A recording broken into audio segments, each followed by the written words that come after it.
नमस्कार। अगर कोई एक बढ़िया स्कूल में टीचिंग जॉब की तलाश में है तो ये जानकारी उनके लिए ही है। आज हम बात करने वाले हैं दो बड़े डीएवी पब्लिक स्कूलों में निकली नई वैकेंसीज के बारे में। तो चलो देखते हैं कि क्या मौके हैं।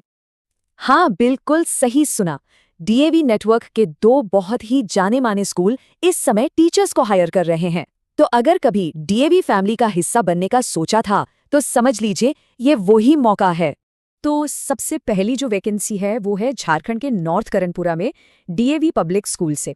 चलिए देखते हैं कि यहाँ कौन कौन सी पोजीशंस खाली हैं। अरे वाह, जरा देखिए यहाँ पर कितनी सारी अलग अलग पोस्ट्स हैं। मतलब ये सिर्फ रेगुलर पीजीटी और टीजीटी की बात नहीं है। ये लोग नर्सरी टीचर से लेकर लाइब्रेरियन तक को हायर कर रहे हैं। इससे साफ पता चलता है कि ये स्कूल वाकई में एक्सपैंड कर रहा है और हर लेवल पर टैलेंट की तलाश में है। अच्छा, अब आते हैं सबसे जरूरी सवाल पर। सैलरी क्या है? देखिए, जो प्री प्राइमरी कॉन्ट्रैक्ट वाली पोस्ट्स हैं उनकी स्टार्टिंग सैलरी लगभग 25,000 रुपए है। पर असली डील तो ये है कि परमानेंट पोस्ट्स के लिए 7th पे कमीशन स्केल फॉलो होता है। इसका मतलब है एक बहुत ही अच्छी सरकारी स्टैंडर्ड वाली सैलरी। ये सच में एक बड़ा प्लस पॉइंट है। और बात सिर्फ सैलरी पर ही खत्म नहीं होती। स्कूल कुछ ऐसे बेनिफिट्स भी दे रहा है जो असल में बहुत मैटर करते हैं। मतलब स्कूल कैंपस में ही रहने की जगह और मेडिकल फैसिलिटीज भी मिल रही हैं। ये सारी चीजें मिलकर पूरे पैकेज को और भी ज्यादा अट्रैक्टिव बना देती हैं। ठीक है, तो अप्लाई कैसे करना है? इसके लिए दो ऑप्शन हैं।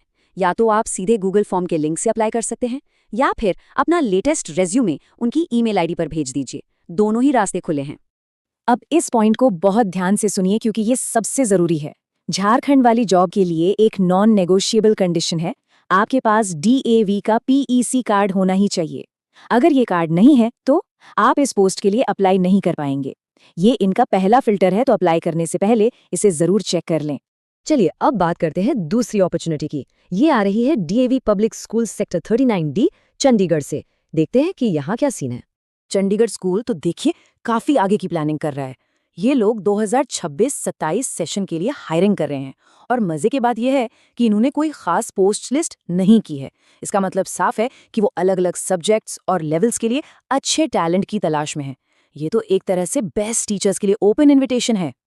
और यहाँ अप्लाई करने का प्रोसेस तो बहुत ही सिंपल है। बस अपना सीवी दी गई ईमेल आईडी पर भेज देना है। कोई गूगल फॉर्म नहीं, कोई लंबा चौड़ा प्रोसेस नहीं, सिर्फ एक ईमेल। तो अब इन दोनों जॉब्स के बीच जो सबसे बड़ा फर्क है उसे समझने का टाइम आ गया है।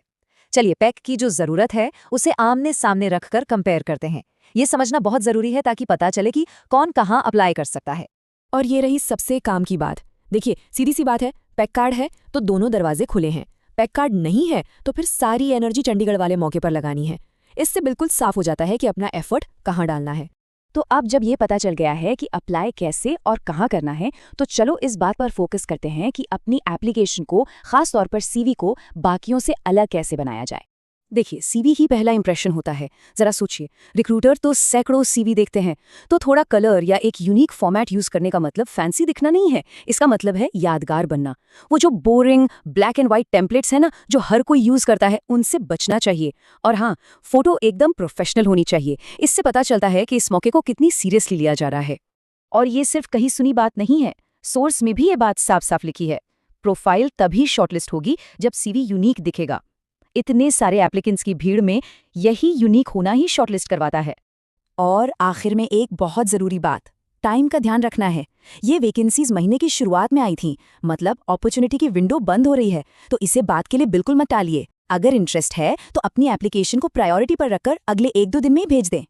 तो जाते जाते बस एक सवाल, इस सारी जानकारी के बाद क्या एप्लीकेशन अब भीड़ से अलग दिखने के लिए तैयार है?